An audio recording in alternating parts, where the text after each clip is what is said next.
Você já ouviu falar na Síndrome do Imperador? Especialistas dizem que ela atinge crianças que não conseguem lidar com as frustrações e que é ocasionada pela falta de tempo dos pais com os filhos. Quer saber mais? Então fique com a gente. Está no ar o Educação.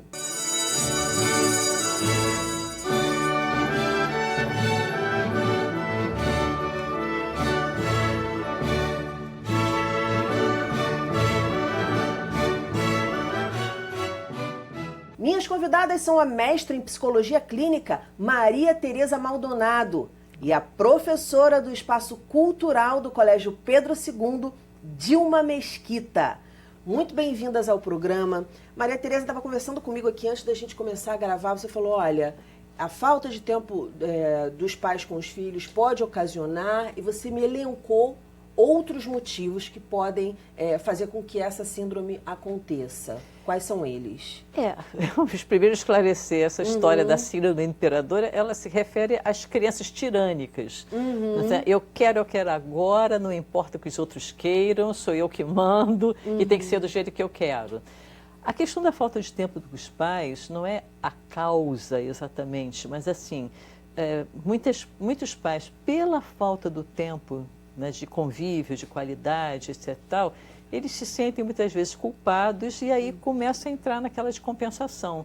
Então, pouco tempo que eu fico com a criança, eu vou deixar ela fazer tudo o que ela quer, e aí se cria um padrão de submissão desses pais, ou avós, ou o que seja, e essa criança passa a ficar muito dominadora. Né? E isso, obviamente, causa muitos problemas de relacionamento. Não imagino, né? Mas na aprendizagem, inclusive. Sim, sim. Mas há maneiras, há estratégias para se lidar com isso. Sim. No nosso caso específico, pelo menos no trabalho que eu desenvolvo no Pedro II, eu tenho percebido que a arte, ela trabalha muito bem nessas situações para reinserir essa criança naquele contexto, ali no convívio com o grupo, sem que ela se coloque dessa forma, como você disse, assim, muito ditatorial. Impositiva, eu saber dialogar, eu saber argumentar a partir do momento que ela começa a jogar no teatro, o jogo teatral, ela se sente protagonista na situação, ela começa a dialogar com o outro criando. Tira do isolamento, porque eu acho que deve ocasionar um isolamento, né? Ninguém quer ficar perto, né? Os colegas não querem. Sim, fica isolada porque ela vai se tornando cada vez mais insuportável. Não aceita brincadeira dos outros, não aceita ideia de ninguém, aí ela vai ficando sozinha. E aí, como a Dilma está falando, isso é interessante, porque na cena teatral, ela vai ser mais uma pessoa dentro daquela cena, ela vai descobrir que ela não é o centro do mundo, e os outros também existem. É o coletivo, né? Ela aprende a trabalhar no coletivo, ela aprende a criar, né? É aquela questão da escola como um espaço de criação, e não como um lugar, um palco onde ela está isolada, né? Claro. Porque aí é que essa relação começa a ser mais conflituosa do que a própria síndrome, né, provocaria. Sim, e deve ser difícil, Dilma, porque no caso, acho que essas crianças que têm essa síndrome, elas vão querer ser as protagonistas ali. Acredito que você não coloque elas no papel de protagonista. Olha, pelo contrário. Coloca no papel? Eu tive muitos casos de crianças e adolescentes, inclusive, com essa síndrome, e eles, assim, quando estavam ali no jogo, que são jogos teatrais, né? Que tem uma coisa que é a relação não só pelo diálogo, a fala, mas também o próprio corpo, eles se tocam, eles têm que ocupar um espaço. Então, muito pelo contrário, eles se colocavam numa situação, assim, de cooperação. E não de competição. Independentemente do papel, se era menor, maior. Se era o papel menor, maior, não importa. Eles sentiam que não, agora eu estou no grupo, eles se percebiam dentro daquele coletivo e queriam cooperar. E melhoravam, inclusive, na sala de aula. Ai, com certeza, né? Porque passa daquela história totalmente individualista para uma troca, né? Que é um ganho de grupo, né? Enorme. Maria Tereza, quais são os principais sintomas? Como é que os pais podem perceber, olha, aqui está complicado ou não? Isso aqui é comum, criança chora, criança faz birra, o que chama de birra, né? Enfim, como é que a gente percebe aí essa linha tênue que separa uma criança que está tendo a síndrome, está com a síndrome, e uma criança que não tem a síndrome? A criança pequena, vamos dizer assim, na faixa até 2 anos e pouco, ela vive na lei do desejo. Eu quero agora, e se ela não consegue, ela chora, berra, faz escândalo. Imediato, é um imediatismo. Aí, porque ela não tem um freio interno de eu preciso esperar, eu preciso saber que as outras pessoas também têm desejos e necessidades. Eu quero agora. Então, cabe às pessoas que estão lidando com ela dizer, eu sei que você quer, mas agora não vai poder ser isto. Vamos descobrir o que pode ser. Aí a criança vai se redirecionando. Mas, se isso não acontece, ela vai crescendo e ela vai ficar... Eu já tive inúmeras situações de consultório com crianças assim, 8 anos de idade, porque a mãe não parou no jornaleiro para comprar a revista que ela queria, ela está aos berros, xingando a mãe, e no meio da rua, quer dizer, completamente descontrolada, porque aquele desejo não foi realizado. Então, estes são sinais. Diante de uma frustração, ela não consegue lidar com o não. Ela não consegue dizer, é mesmo, eu tenho que fazer acordos, tenho que fazer combinados, do jeito que eu quero, na hora que eu quero. Eu acho interessante isso, que eu já ouvi de uma psicóloga, inclusive, que crianças que sofrem danos fortes, né, abusos e tal, muitas vezes acabam criando, por conta desse dano, um mecanismo de proteção que não leva ao enlouquecimento. Ao passo que crianças super protegidas, que eu acho que é o caso, não criam mecanismos de defesa, né, porque tudo que quer é atendido, e aí acabam sendo fortes candidatas a uma série de síndromes, a loucura, a uma série de coisas. Eu achei isso, assim, super interessante, porque é paradoxal, né? Alguém que sofre um trauma muito grande, criar esses mecanismos e muitas vezes não enlouquecer, não ter síndrome, e alguém que é super protegido. Então a gente acha que está fazendo bem, mas na verdade não está. Não, a superproteção é essa questão, assim, é não reconhecer o valor da frustração para a aprendizagem. É não reconhecer que problemas precisam ter soluções criadas pela própria criança, pelo próprio adolescente, porque isso vai fortalecer o que a gente chama de resiliência, a capacidade de superar as adversidades, né, de problemas são oportunidades de criar soluções. Então, assim, eu não quero, eu já ouvi isso inúmeras vezes, eu não quero que meu filho sofra. Não pode ser. A gente não está aqui fazendo uma apologia ao sofrimento. Tem que sofrer. Não é isso, mas também já ouvi que educar é dizer não, porque dá o limite, né? Dizer, olha, aqui não pode. Tem uma porque a gente vive em sociedade. Sim, tem uma frase que eu acho assim, muito interessante, que eu escuto até de alguns pais em reuniões, dizendo assim, não, que eu não quero que nada aconteça com o meu filho ou com a minha filha. Mas como assim nada acontece? Se nada acontece, a pessoa não vive, né? Exato. Quer dizer, você está ali naquele convívio, você está num grupo, e é claro que alguma coisa vai acontecer. Até com os objetos acontece, né? O objeto cai, você pega o objeto e leva para um outro cômodo.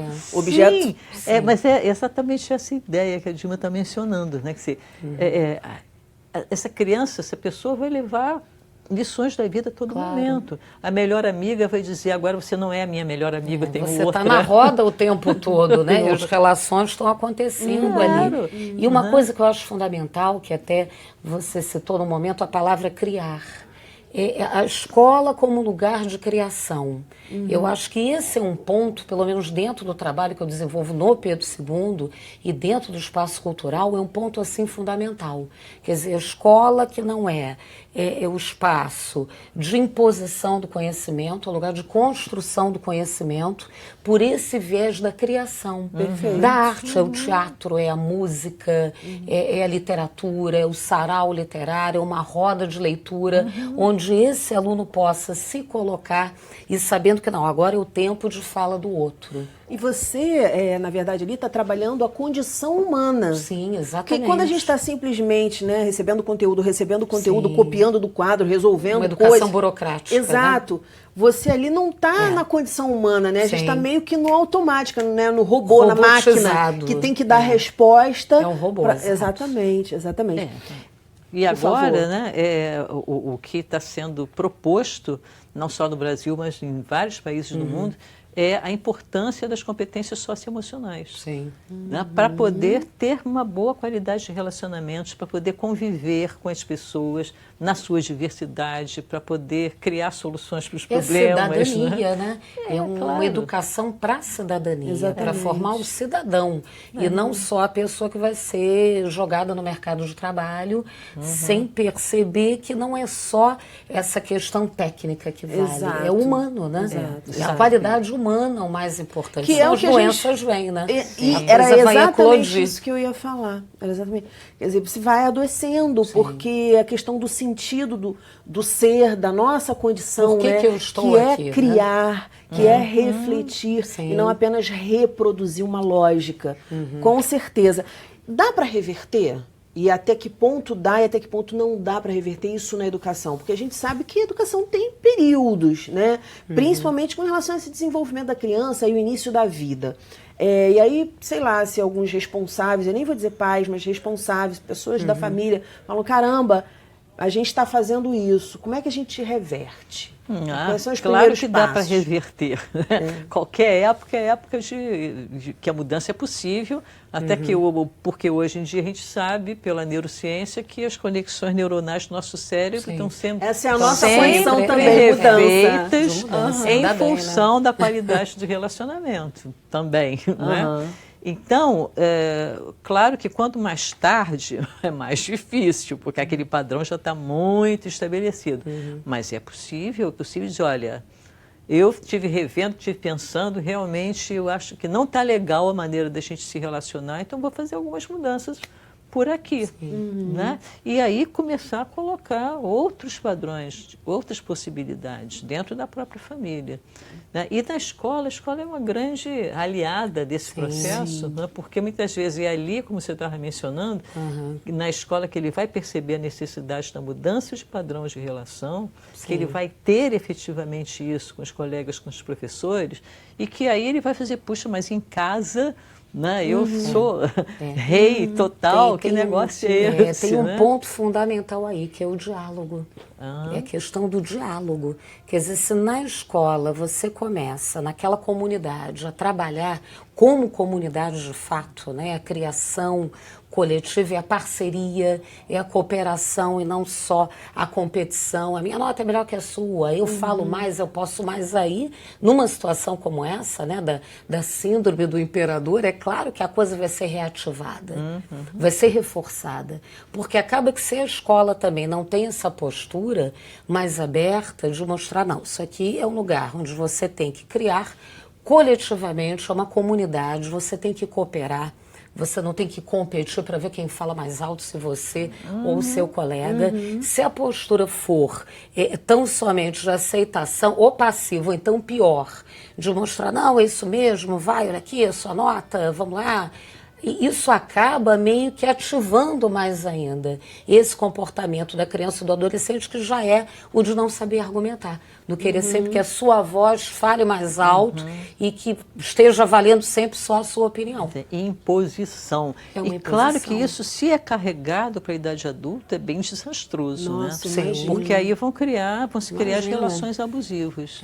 Né? Se é um garoto que vai Ditadores, crescendo, né? adolescente, um São adulto, ditadores, né? esse homem vai, por exemplo, se relacionar com uma mulher, ela tem que fazer o que eu quero, sou eu que domino, sou eu que mando, ela tem que se submeter, ela Uma tem que ficar relação calada. abusiva, né? A Relação relação abusiva. abusiva. E quantas que a gente Importante conhece a gente por aí, falar né? isso aqui, com certeza. A gente às vezes acha que está fazendo bem, está fazendo mal. Queria que vocês me dessem exemplos, porque eu sempre falo que aqui o Educação é um espaço onde a gente fala de teoria, a gente fala de pesquisas, mas a gente também fala de prática.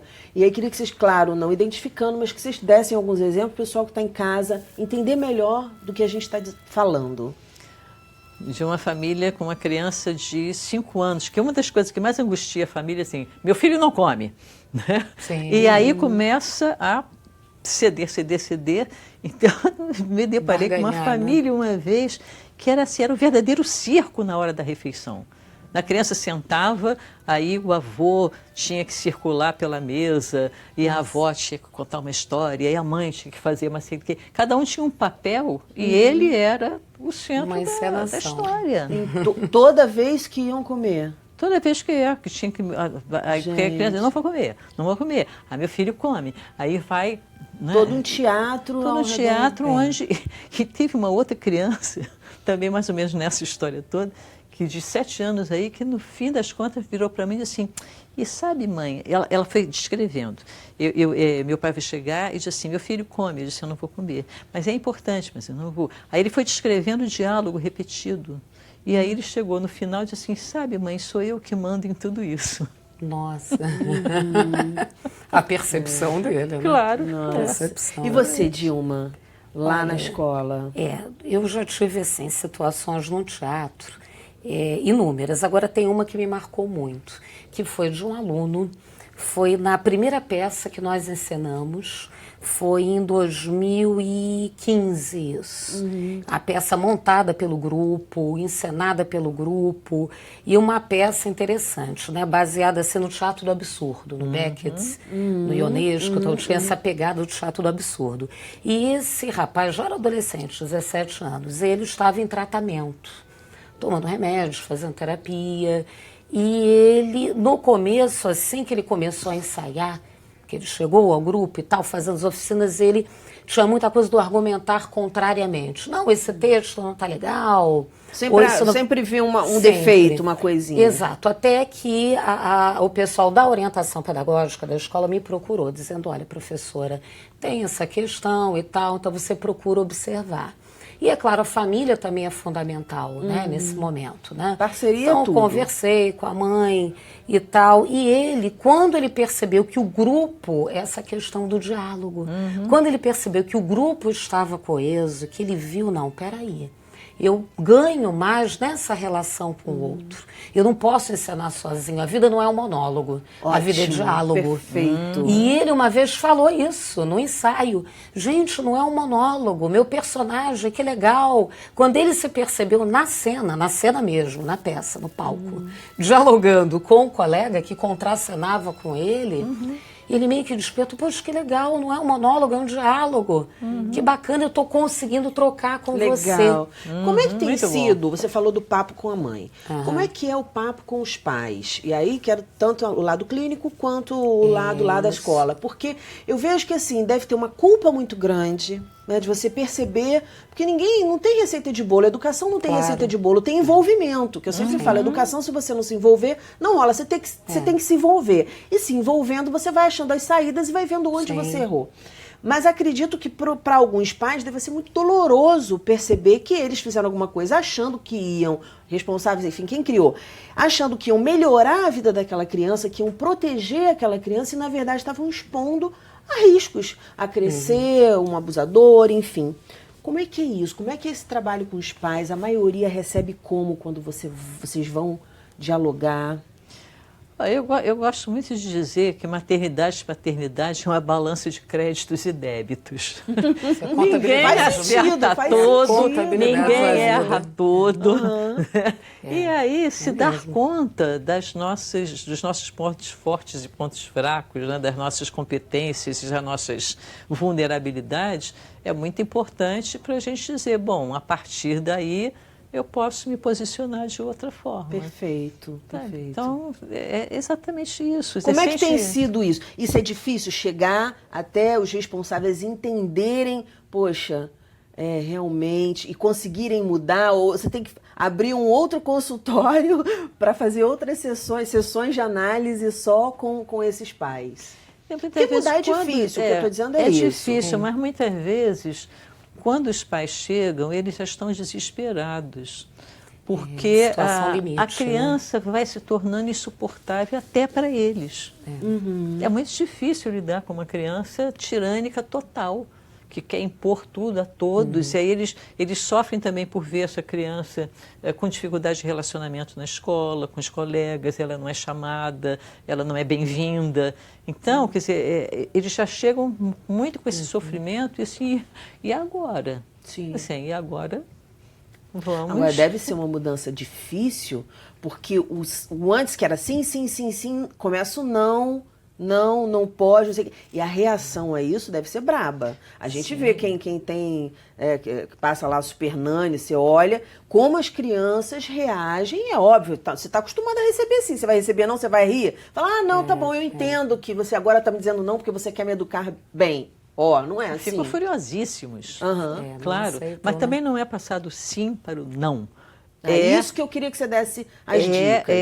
É dizer assim, não pode ser exatamente desse jeito, mas vamos pensar de que outro jeito pode ser. Você não pode mexer nesse negócio aqui, mas vamos descobrir o que você pode. Então, a criança ou o adolescente vão gerando alternativas possíveis. É uma construção coletiva. Não é um não sem Não é alternativa. nem a super nani, nem a super prof, né? Aquela que vai resolver tudo. Perfeito. É sentar, né? Vamos lá, vamos colocar numa roda a turma. Agora vamos conversar. Tá havendo problema assim. Nós temos regras, de fato, tem que haver, porque é um grupo, né? Claro. Quer dizer, a partir do momento que você não é ético, você acaba meio que entrando no território do outro, no sentido mesmo de afetá-lo de uma forma negativa, de uma forma que não é boa, não respeitando o espaço do outro, o momento de fala. Então, isso é fundamental, mais uma vez, é o diálogo, é a palavra-chave, né? Para você poder construir coletivamente essa coisa das regras, né? E Quer com dizer, a um código de ética do com a grupo. participação deles, das próprias no crianças, dos processo, adolescentes. né? E o que eu acho interessante, assim, que o diálogo não quando a gente fala em diálogo, a gente fala em escuta, a gente fala em parceria, não numa conversa que é alguém de cima falando para alguém de baixo, né? É horizontal, é uma exato. relação horizontal, Exato. não pode ser vertical. Olha, eu falo e você obedece. Na escola, cada vez mais está complicado. A gente trabalha com essa coisa assim da imposição, porque eles têm acesso a N coisas. Até a própria pesquisa com a internet ficou alguma coisa descentralizada, né? Claro, você vai fazer tudo, é uma rede de relacionamentos. É uma rede, a ideia E da na rede. rede de relacionamentos, todo mundo tem alguma coisa a contribuir. Sim. Né? Então, a própria criança e o próprio adolescente vão percebendo Ele como percebe o exemplo que você deu. Puxa, é muito melhor do que o monólogo. É muito melhor do que o monólogo. Eu estou interagindo com o outro, eu estou na claro. vida, né? Estou aqui com ele, aqui ao meu lado, eu posso dialogar. Eu estou construindo alguma coisa junto. Isso aí é arte, é Quais são os o erros caminho. mais comuns que vocês veem na educação nesse sentido? Coisas assim do dia a dia que vocês veem, poxa, não, os pais geralmente fazem isso, os responsáveis fazem isso, não deveriam fazer diferente. Maria Tereza até deu um exemplo aí do não dizer só o não, criar alternativas, pensar em alternativas, mas quais são os erros mais comuns que vocês Olha, a acham? falta de diálogo, que sempre tem como justificativa a falta de tempo. Porque todo mundo trabalha, todo mundo está muito ocupado. Agora, com o celular, né? Aquela cena do restaurante, está a mãe, o pai, os filhos, todo mundo com o celular na mão. Vamos sair para jantar juntos, mas ninguém se olha. Mas ninguém nós estamos conversa. juntos, só os corpos estão Só juntos. os corpos estão, mas não há o diálogo. Essa falta Então, eu acredito que a principal falha seja essa. Ou então, ver na escola não esse lugar para onde a criança, o adolescente vai para pesquisar. É um lugar de prazer, é um lugar de um convívio prazeroso. Então é aquela coisa muito da obrigação. Escola é aula burocrática, né? Eu vou para lá porque eu sou obrigado, porque, né? Porque a minha mãe mandou aí, meu pai mandou aí. Que coisa chata, e é sempre aquela mesma coisa. E é justamente aí que entra, eu bato muito nessa tecla, o papel do teatro, da música, da literatura, da arte nisso tudo. Com certeza. Mostrando um outro caminho, que é o da sensibilidade. O ser Da humano, que é humanização, reconhecido. da humanização. O ser humano. Maria Tereza, a gente está no finalzinho do programa. Quais são os erros mais comuns assim que você percebe? A confusão de conceitos, né? Tipo assim, liberdade de expressão. Aí, ele é franco, ele é sincero. Esse adolescente está xingando, está desrespeitando professores, os pais, todo mundo. Isso não é liberdade de expressão, isso é falta de educação. Ótimo. Pura e simplesmente. Perfeito. Eu respeito a privacidade. E a criança e o adolescente estão lá com o seu celular no quarto e ninguém sabe onde ele está na praça cibernética e está correndo riscos e ninguém sabe de nada, que estão respeitando a privacidade. Não colocar esse acordo do tempo de uso, tanto para os pais quanto para os filhos. Todo mundo precisa de limites, os adultos também. Perfeito. Então, isso que você estava mencionando, todo mundo lá com seus celulares e não tem o olho no olho. Eu acho que pelo que vocês, por esse papo que a gente está tendo e algumas observações, enfim, dá para perceber, porque quando a gente estuda a história da infância, eu andei lendo bastante sobre isso, é uma história de terror.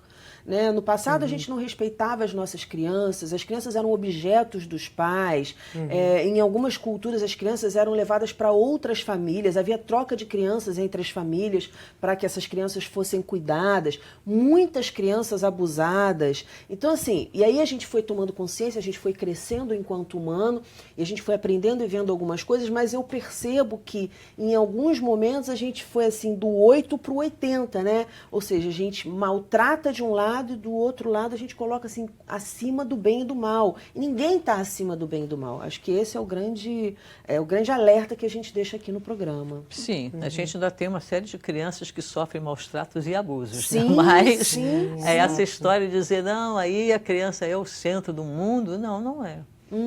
A criança é um ser no mundo, precisa ser cuidada, bem tratada, mas ela precisa crescer com esse olhar de que os outros existem e não é ela sozinha. Né? E não é nem essa questão da liberdade absoluta, né? Liberdade como assim? A criança solta, né? A criatura solta no tempo e no espaço, sem se relacionar com o outro, sem saber qual é o seu lugar de fala, sem a escuta. Para isso a criança precisa ser tutelada. E a questão assim, da autonomia, entendeu? Ensinar, praticar isso na escola, tentar através da educação escolar mesmo, né? Trabalhar essa questão da autonomia intelectual, autonomia crítica, mas sempre respeitando o lugar de fala do outro, o tempo de fala do outro, que é a escuta que você citou ainda há pouco, né? Não há escuta, né? Sim. É aquela autonomia, né? De você observar o outro, saber respeitar o seu espaço e o do outro. A gente está falando aí de um equilíbrio, de uma coisa que não é fácil, mas que de tanto conversar, de tanto trocar experiências e dar exemplos, como vocês deram aqui no programa, a gente vai crescendo e vai se humanizando. Claro. Muitíssimo obrigada pelo papo, sucesso, parabéns pelo trabalho. O nosso programa fica por aqui. Na segunda-feira que vem tem muito mais às 9 horas da noite. Educação, se você não se envolver, não rola. Dias felizes, paz e até lá!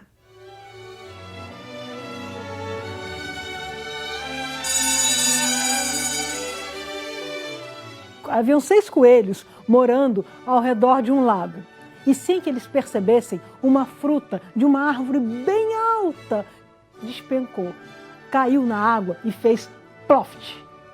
Quando caiu, os coelhos não sabiam de onde vinha aquele barulho e começaram a correr. Mas corriam, e quando passaram perto de uma raposa, a raposa fez eles pararem. Ó, seus coelhos, estão correndo do quê? E eles disseram, é do ploft. Mas o que é o ploft? Nós não sabemos, mas deixa a gente correr porque ele está chegando. E a raposa, não sabendo o que era o ploft, continuou, correu, começou a correr atrás dos coelhos. E correu, e cada bicho que passava, leopardo, onça, jaguatirica, qualquer um que perguntava por que da correria, eles diziam a mesma coisa. Até um leão enorme, com uma enorme juba, começou a correr do tal do ploft. Mas um leão que estava no alto de uma árvore, vendo aquela correria toda, parou e perguntou para o leão que corria no final da fila. Mas o que é isso, amigo? De que você corre? Ele falou assim, eu não sei, é um tal de ploft que está se aproximando. Eu falei, mas como é esse ploft? Qual o tamanho? Qual a cor? O que ele faz? Ele falou assim, eu não sei, mas como não sabe, para tudo. E o leão perguntou a ele, quem foi que te contou? Foi a jaguatirica. E quem foi que já contou a jaguatirica? O leopardo. Quem contou o leopardo? O raposo, até que chegaram no coelho. E o leão fez com que os coelhos voltassem todo o caminho percorrido e ficaram na beirada do lago. E naquele exato momento, outra fruta se soltou do alto, caiu na água e fez ploft. E o leão disse, ora, seus coelhos, assustando toda a mata por causa de uma fruta. Né? Mas a gente não sabia.